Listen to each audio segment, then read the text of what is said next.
नमस्कार दोस्तों, कैसे हैं आप सब। भारत सरकार ने आज एक ई गैजेट नोटिफिकेशन निकाल दिया है नेक्स्ट एग्ज़ाम को लेकर के, और उसमें कुछ इंपॉर्टेंट पॉइंट्स हैं, मैं आपको उसके बारे में बताना चाहता हूं। कुछ डाउट्स हैं जो क्लियर हो गए हैं, कुछ डाउट्स हैं जो अभी भी डाउट्स बने हुए हैं, उसके बारे में भी हम बात करेंगे।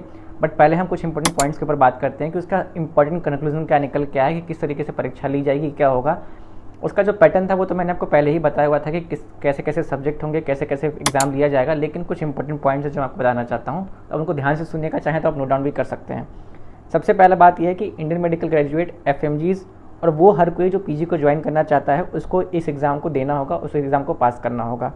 उसके अलावा 50 आउट ऑफ 100 परसेंटेज लाने पड़ेंगे आपको। परसेंटाइल सिस्टम नहीं है, जैसा नीट पीजी में परसेंटाइल सिस्टम हुआ करता था वैसा नहीं है।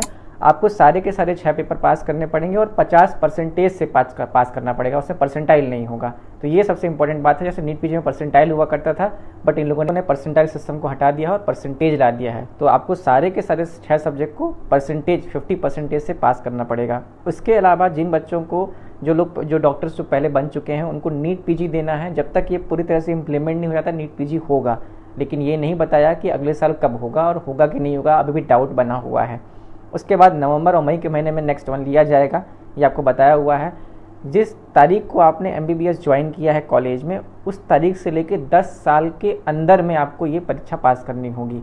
ये चीज़ जो बच्चे भी पढ़ रहे हैं उन पे लागू होने वाली है। मतलब जब आपका 10 ईयर पूरा हो जाएगा, date of joining of MBBS, उसके बाद आप इस परीक्षा को नहीं दे सकते हैं। तो कुल मिला के मैं ये कहूँ कि आपके एमबीबीएस खत्म होने के 6 साल के अंदर में आपको पास करना होगा, जो फाइनल ईयर के बच्चे होंगे। ठीक है, ये इंपॉर्टेंट पॉइंट। और एक और निकल के आया, स्टूडेंट नेक्स्ट वन को पास नहीं कर पाता है तो 6 महीने बाद उसको वापस से नेक्स्ट वन देने का मौका मिलेगा। उसको दे करके वापस से वो अपनी इंटर्नशिप शुरू कर सकता है। उसके बाद आपका नेक्स्ट वन का जो स्कोर है वो 5 साल के लिए वैलिड होगा। 5 ईयर तक आपका नेक्स्ट वन का जो स्कोर है वो वैलिड रहेगा। उसके बाद कोई बच्चा इंप्रूवमेंट देना चाहता है पीजी के लिए, वो तो दे सकता है। अगर आपको नेक्स्ट वन का स्कोर इंप्रूव करना है, इंप्रूवमेंट देना है नीट पीजी के लिए, तो आप जब तक नेक्स्ट 2 पास नहीं कर लेते हैं, जो फाइनल ईयर के स्टूडेंट्स हैं, तब तक आप इंप्रूवमेंट का स्कोर नहीं दे सकते हैं। तो समराइज़ करूँगा तो आईएमजीज़ को 6 पेपर देने होंगे नेक्स्ट वन में, जो यूनिवर्सिटी लेवल पे होगा, ऑनलाइन होगा, आपको पास करना होगा।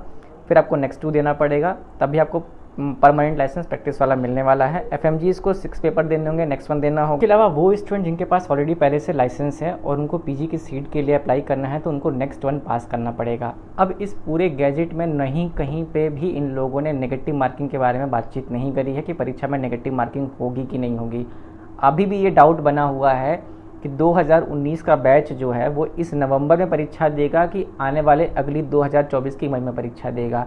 ये अभी तक इन लोगों ने डाउट क्लियर नहीं किया है। उसके अलावा वो बच्चे जो 2018 बैच के थे बट किसी कारण फेल हो गए और उनके कुछ पेपर रुके हुए हैं जो 2019 में वो देना चाहते थे, तो क्या उनको भी नेक्स्ट की परीक्षा देनी पड़ेगी कि वो अपना वही पेपर दे के लेके अपने पेपर देने के बाद अपनी डिग्री कंप्लीट करके इंटर्नशिप शुरू कर सकते हैं।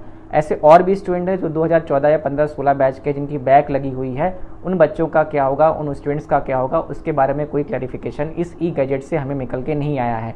लेकिन ये कुछ इंपॉर्टेंट पॉइंट थे जो मैंने आपको बताए हैं। आपके और भी कोई डाउट्स और क्वेरीज हैं, आप मुझसे कमेंट सेक्शन में रिप्लाई करने की पूरी कोशिश करूंगा।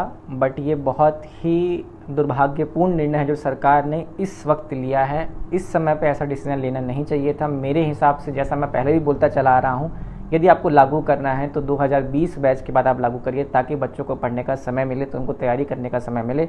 ऐसे मिड सेशन में किसी भी नियम को ला के लागू कर देना छात्रों के साथ शोषण है, उनका मानसिक शोषण है। और कैसे वो आगे जाके इस परीक्षा को पास करेंगे, तैयारी करेंगे, ये तो भगवान ही मालिक है। लेकिन ये भी मैंने आपको इंपॉर्टेंट अपडेट्स बता दी हैं और आप अपने सवाल मुझसे पूछ सकते हैं। धन्यवाद दोस्तों।